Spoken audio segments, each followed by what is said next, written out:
The military notification team showed up at my parents' house 3 days before the package arrived. They were dressed in those crisp dress uniforms, respectful but frustratingly vague. Bobby was missing in action during some classified operation, they said. No details, just that, and my mom hasn't stopped crying since. I knew Bobby's handwriting the second I saw it on that package. The courier was a stone-faced guy who wouldn't answer a single question, just mumbled something about standard protocol and that it was forwarded from Camp Stillwater. Inside, I found a bundle of letters, tied up neatly with twine. Some had made it home before, others never got the chance. I retreated to my old bedroom and started reading. March 3rd. Hey Dennis. Guess what? I made it into this super selective training program. Can't share much. You know, classified stuff, but I'm at Camp Stillwater now. Some advanced combat training facility. The drill sergeant said only 1 in 50 soldiers gets picked. So looks like all those hours fixing engines instead of partying during community college actually paid off. The bus ride here was endless, nothing but desert for hours. This place is seriously isolated. Mountains everywhere, and the nearest town, probably a good 40 miles away. Most of the facility is underground, which they say helps with the desert heat. My squad's pretty solid. 5 of us, me, Dawson, this huge guy from Texas who used to play linebacker, Parker, super quiet but crazy smart, Nichols, military family through and through, and Sullivan, who keeps everyone laughing. Our commanding officer, Major Fuller, is all business, stern face, but seems fair enough. First day was nothing but medical stuff. Blood tests, physical exams, brain scans, psychological evaluations, you name it. They called them baseline assessments. Apparently, this program involves some next-level training that needs constant monitoring. Their medical setup? Way more advanced than our hometown hospital. Communication here is hardcore strict. All my mail gets screened.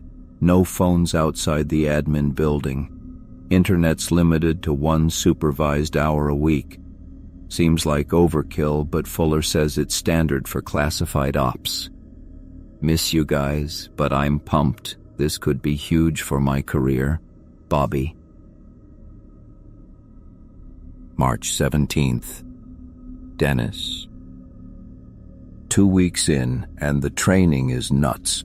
Can't give details, but it's pushing every limit I thought I had. The equipment here? More like a high-tech lab than a military gym.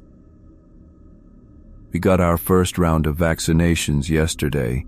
Standard protection against potential biological threats, they said. Sullivan got really weird afterward, sick or something. Next morning, his bunk was empty. Fuller just said Sullivan got transferred for medical reasons. No warning, no goodbye. His stuff vanished like he was never there. Medical teams always watching, daily checkups, blood draws every other day, constant psych evaluations. They ask the same questions differently, like they're hunting for something. The living quarters are fine, but something's off. Walls are crazy thick. You can't hear anything through them. And there's this constant low hum everywhere. The other guys don't seem to notice anymore, but it bugs me, especially at night. Cameras. Everywhere. Not just common areas, they're in light fixtures, air vents. Fuller says it's for performance tracking, but it feels different. Don't worry, though. This is a massive opportunity.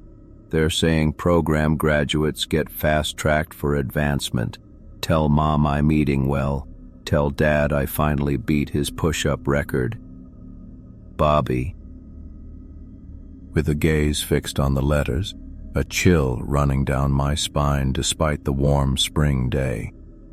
Something felt wrong. I knew military stuff. Dad served 20 years, but this was different. The next letter I pulled out, noticing how Bobby's handwriting had shifted from his usual messy scrawl to something oddly uniform, almost mechanical. The date showed it was written 3 weeks after he'd arrived at Camp Stillwater. Dear Dennis and family, training here is intense. They've started what they call enhancement protocols, special training and supplements that have boosted my physical performance way beyond what I thought possible. I crushed the obstacle course yesterday, finishing in half my original time. Major Fuller says I'm showing some impressive results. We get daily injections they call performance optimizers. The medical staff swears they're just advanced vitamins and amino acids. Whatever they are, they work. I'm running faster, lifting more, and needing less sleep than ever before. Some of the training is pretty weird. Lots of focus on pain tolerance and pushing through extreme conditions. Yesterday, I did this cold water test and stayed underwater for nearly 8 minutes. The doctors seemed pretty excited about my adaptation rate. Hope everyone's doing okay back home. Give Mom and Dad my love. Bobby. Something felt off. This didn't sound like my brother. Bobby had always been practical, but he'd describe things with his typical humor, with personal details. This read more like a clinical report. The Bobby I knew would have cracked a joke about nearly drowning, maybe called the doctors lab nerds or something. There was no warmth here. The next letter came just a week later. Family. Our squad is down to 3 now. Parker started asking questions about the treatment side effects, headaches, random nosebleeds, that kind of thing. Next day, officers said he requested a transfer to another program. Seems weird. I found his family photos still in his locker after he left. Who walks away without grabbing pictures of his kids? Dawson, Nichols, and I are moving through the protocols. We're under constant watch now. They've put new monitoring equipment in our rooms. They say it's for health tracking. The camera lenses are small but definitely visible in each corner. Our daily schedule is packed. 3 hours of physical training, 2 hours of tactical responses, 1 hour of what they call cognitive recalibration, and 2 hours of integration therapy. The rest is for eating and sleeping. I've hit a new personal best on the shooting range, 100% accuracy at 500 yards. Never been that good before. Bobby.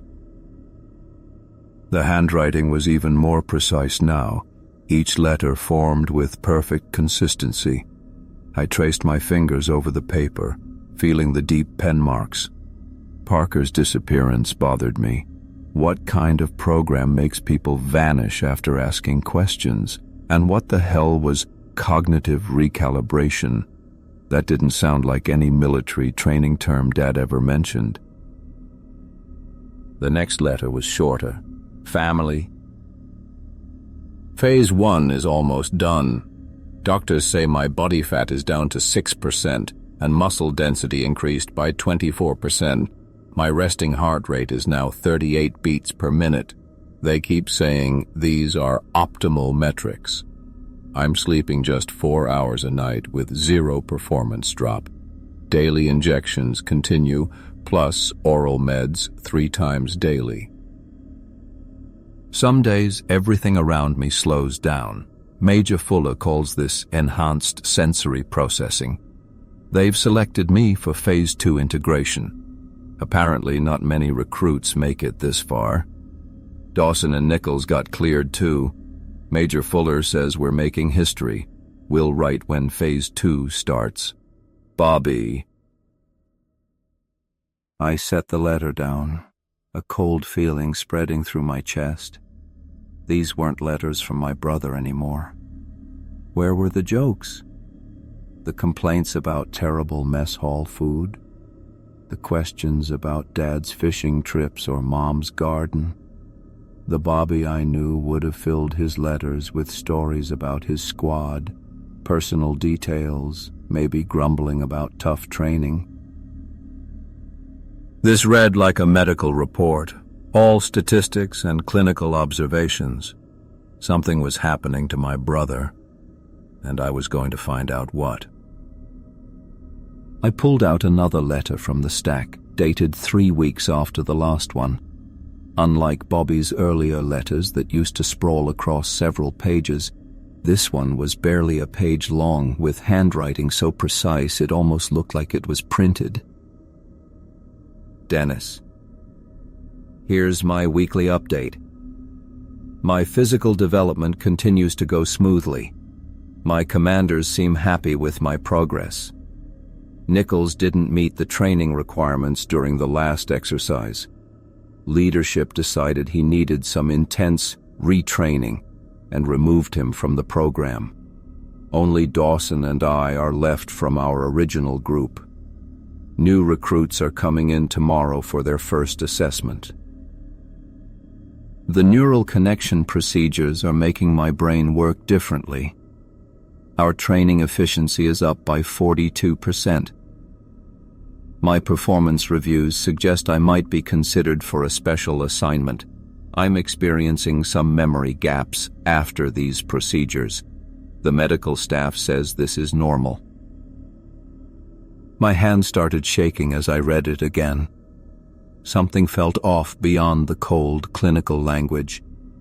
I noticed some words were capitalized weirdly in the middle of sentences. When I traced my finger down the page, the first letter of each capitalized word spelled out help. I grabbed the next letter, my heart racing. Dennis, our enhancement procedures are moving along as planned. I'm integrating well with the facility's protocols. My supervisors are pleased with how quickly I'm adapting. I've even received a commendation for my performance. The staff keeps constant track of my vital signs through these new biomonitors. They've increased my neural optimization treatments to twice a week. My overall performance is way above the baseline. Sometimes my thoughts feel disconnected from what I'm actually experiencing, but I'm making sure to follow all instructions perfectly. I'm getting more integrated with these advanced systems. I'm grateful for this opportunity to serve. I'm hoping to get deployment clearance soon. The purpose of these improvements is becoming clearer. This time, the weirdly capitalized word spelled not right. My brother was trying to tell me something. The next letter had details about physical changes. Bobby wrote about biomonitors visible under his skin at his wrists, temples, and along his spine. He described them like they were just another piece of equipment, not invasive implants that had been surgically inserted. Sometimes I look at my hands and they don't feel like mine, he wrote, a rare moment of genuine emotion breaking through the clinical report.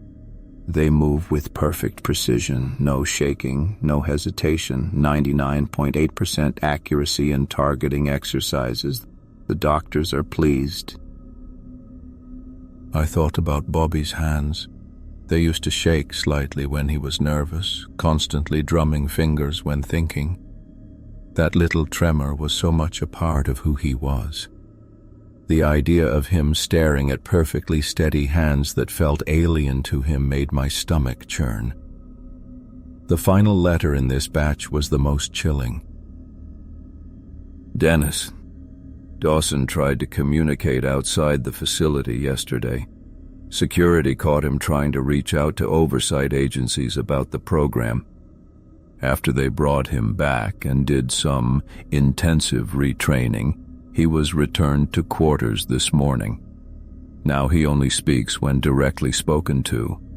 He responds only to specific commands. His posture is always perfect. He follows every single instruction without questioning anything. Major Fuller praised his improved performance. He told the rest of us to learn from Dawson's new level of efficiency. Tomorrow I start my final neural connection procedure. Dr. Merrick says my compatibility looks exceptional. Very few participants reach this level of integration. The process cannot be undone once it's complete. I set the letter down, my mouth dry. The implications were terrifying. Bobby had watched his friend try to get help, only to be returned as some kind of programmed robot. And Bobby himself was about to undergo a procedure that sounded permanent and horrifying. That word echoed in my mind. Permanent. I frantically searched through the remaining envelopes for anything more recent. There was one final letter, dated just a week later. The envelope felt thicker than the others. When I opened it, something small fell out. A tiny micro SD card, barely larger than my fingernail, with truth scratched into its surface. My heart was pounding. Whatever Bobby risked sending this, it couldn't be good. But before I could find a way to read the card, I needed to see what the accompanying letter said. As I unfolded the paper, a chill spread through me. The handwriting was perfect. Too perfect.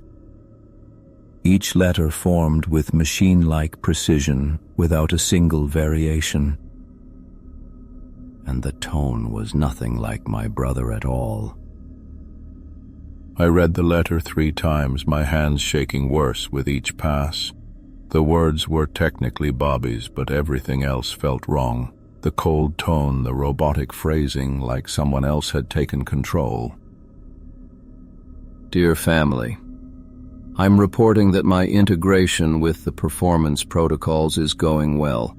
The commanding officers are happy with my progress, which is apparently 47.3% above what they expected. My physical abilities keep improving just like the program wants. The Apex system integration has been successful. My connection to the neural interface went smoothly. They've told me I'm an outstanding subject for their program. A final procedure called Autonomous Function Protocol is scheduled in the next 72 hours. This will complete my training at Camp Stillwater. After this, I'll have reached maximum operational capacity.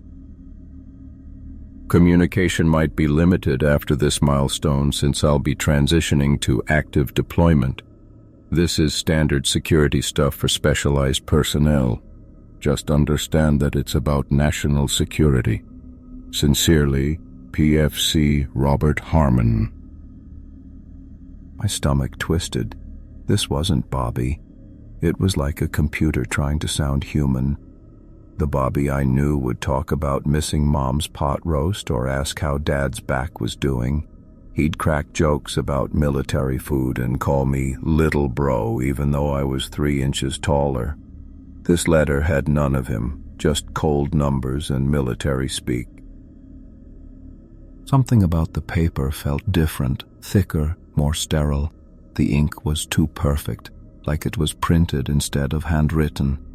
Each letter formed with machine-like precision. I studied the spacing between words and noticed something strange. Tracing the slightly wider gaps with my finger, they spelled out hidden messages, forced writing, and not me. My blood went cold. Bobby was trying to tell me something. He was still in there fighting to break through. A hasty postscript caught my eye, scrawled differently, a glimpse of the real Bobby. P.S. Dennis, remember that model airplane we built when I was 14? Check the 3rd word of each sentence in my last letter from 2 weeks ago.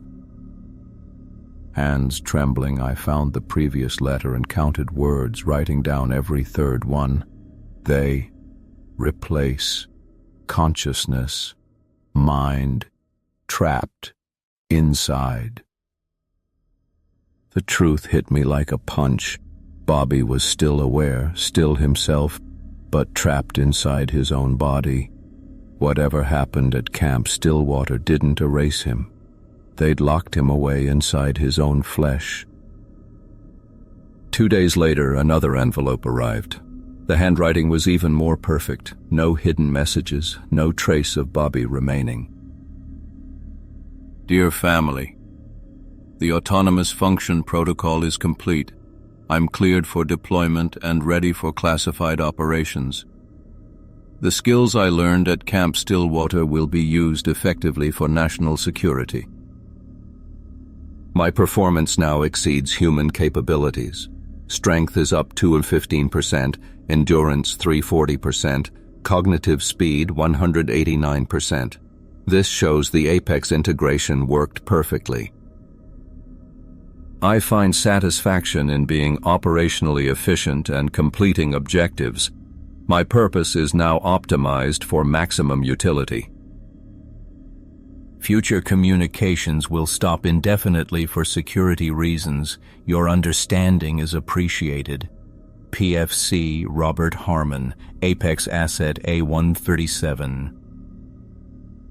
The letter drifted to the floor like a death sentence. My brother had been hollowed out, replaced by something inhuman. That final line stared back at me. Not a name, but a designation. Not a person, but a thing. Asset A137. I remembered Bobby as a kid. Scraped knees, crooked smile. Teaching me to throw a baseball, helping with homework, defending me from bullies. All those memories, all that humanity, reduced to an asset number.